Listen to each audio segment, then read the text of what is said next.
Good morning dear friends, मैं doctor Mahendra Saran और स्वागत है आपके हमारे YouTube channel English literature academy में। तो डियर स्टूडेंट, आज इस वीडियो में हम एक बहुत ही अच्छे टॉपिक बेसिक सेंटेंस पैटर्न जो है उसके एसवीओसीए पर कंसल्ट करने जा रहे हैं। जो भी छात्र एमए प्रीवियस का है, जो भी छात्र एमए फाइनल का है या अभी रीट लेवल में जो एग्जाम दे रहा है, सेकंड ग्रेड का एग्जाम दे रहा है, उनके लिए बहुत ही अच्छा टॉपिक है, क्योंकि सेकंड ग्रेड में स्पोक आता है और एमए प्रीवियस के फर्स्ट पेपर में और एमए फाइनल का जो लिंग्विस्टिक का पेपर है। अच्छा, मैं यहाँ पर कुछ और बोलना चाहूँगा। जो छात्र एमए फाइनल का फॉर्म भर रहे हैं वो कई बच्चे मेरे से पूछते हैं कि सर फिफ्थ पेपर में क्या लें। तो देखो, फिफ्थ पेपर में American literature, woman writing, Canadian literature, post colonial literature और लिंग्विस्टिक, अप्लाइड लिंग्विस्टिक का ये ऑप्शन में होते हैं। लेकिन मैं प्रेफर करूंगा कि अप्लाइड लिंग्विस्टिक का पेपर ले आप।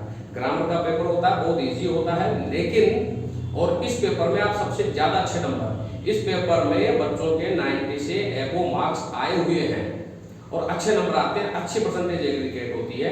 साथ ही साथ आपकी ग्रामर भी स्ट्रॉन्ग होती है अगर आप इस पेपर को करते हैं तो। और थ्योरेटिकल पेपर है वुमन राइटिंग में और पोस्ट कॉलोनियल लिटरेचर में, इनमें परसेंटेज नहीं बनती है। इसीलिए मैं पहली प्रायोरिटी अप्लाइड लिंग्विस्टिक को दूंगा, फिर अमेरिकन लिटरेचर।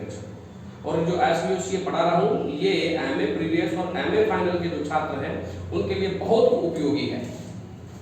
तो देखो, इसमें क्या होता है, एस का मतलब सब्जेक्ट होता है, वी का मतलब वर्ब, ओ का मतलब ऑब्जेक्ट, सी का मतलब कॉम्प्लीमेंट और ए का मतलब एडवर्ब, एडजेक्टिव या एडजेक्ट होता है। आपके वहां पर सेंटेंस रहते हैं, उन सेंटेंस में से आपको बताना पड़ता है, उसका एसवीओसीए बताना पड़ता है। जैसे कि मैंने यहाँ पे कहा आई एम ए टीचर, मैं एक अध्यापक हूँ। अब इसका एसवीओसीए लिखना है। अब एसवीओसीए लिखना है तो आई क्या हो गया, सब्जेक्ट हो गया। ये सब्जेक्ट इसमें है, प्रोनाउन में, क्योंकि आप जब सब्जेक्ट लिखें तो आप ये जरूर लिखें कि सब्जेक्ट में दिया गया नाउन है, प्रोनाउन है या एडजेक्टिव है। और एम जो है यह मेन वर्ब हो गई। मेन वर्ब में लिंकिंग वर्ब है। लिंकिंग वर्ब इसलिए है ये क्योंकि इसके बाद में ए टीचर जो है ये कॉम्प्लीमेंट है। ए टीचर जो है ये कॉम्प्लीमेंट नहीं है, ये ऑब्जेक्ट नहीं है, ये कॉम्प्लीमेंट है। अब जब आप कॉम्प्लीमेंट लिखे तो आप ये भी लिखे कि ये सब्जेक्ट कॉम्प्लीमेंट है या वर्ब कॉम्प्लीमेंट है या ऑब्जेक्ट कॉम्प्लीमेंट है, कौन सा कॉम्प्लीमेंट है, आप ये जरूर दर्शाएं, इससे अच्छे नंबर मिलेंगे। तो यहाँ पर आई टीचर है, टीचर आई है, तो ये सब्जेक्ट कॉम्प्लीमेंट है। तो इस तरह से जब आप एसवीओसीए बनाए तब आप इस तरह से पूरा डिस्क्रिप्शन करते हुए लिखें और अंत में जब आप इसको पूरा कर ले, इसको एक्सप्लेन करने के बाद आई एम ए टीचर, तो इसको आप पूरी तरह से यूं दर्शा दीजिए कि यहाँ पे आई पहले सब्जेक्ट है, ये मेन वर्ब है और ये कॉम्प्लीमेंट है। ये आपका एसवीओसीए हो गया।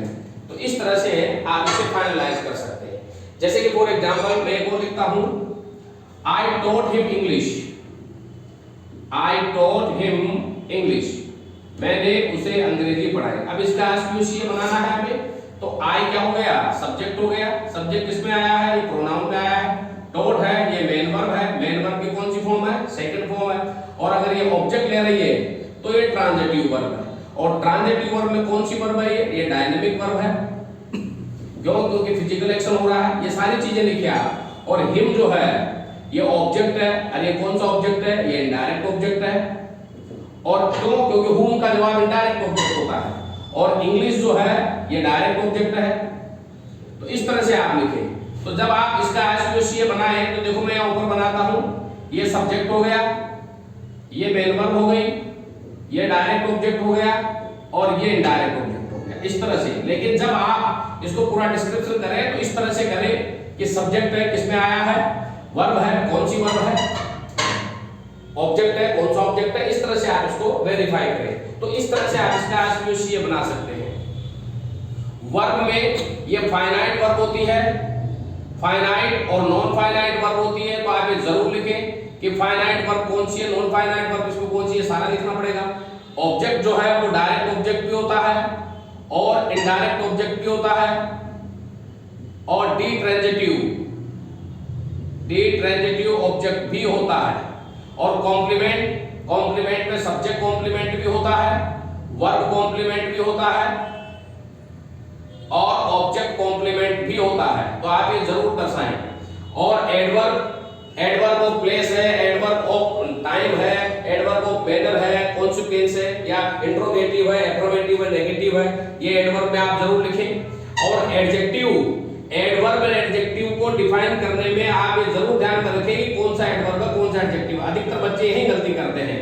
और एडजेंट जो होता है, एडजेंट होती एडवर्ब ही है, एडवर्ब वो मैनर ही होती है एडजेंट, लेकिन वाक्य का भाग नहीं होती है। ये याद रखें, एडजेंट जो होती है वो वाक्य में होती है, लेकिन एडजेंट का होना या न होने पर वाक्य के मूल अर्थ पर कोई प्रभाव नहीं पड़ता है। जिस शब्द के होने या न होने पर वाक्य के मूल अर्थ पे प्रभाव नहीं पड़ता है वो एडजेंट होता है। और एडजेंट एक तरह से एडवर्ब वो मैनर का ही काम करता है। लेकिन एडजेंट और एडवर्ब में डिफरेंस होता है।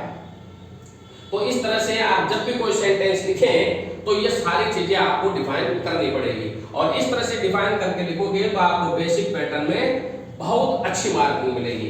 तो जो छात्र एमए प्रीवियस के हैं, अब एमए फाइनल के हैं, एमए प्रीवियस का जो फर्स्ट पेपर है लिंग्विस्टिक का, एमए फाइनल का फिफ्थ पेपर, इसमें ये सारे चीजें पूछी जाती है और बहुत इजी लेवल पे पूछी जाती है।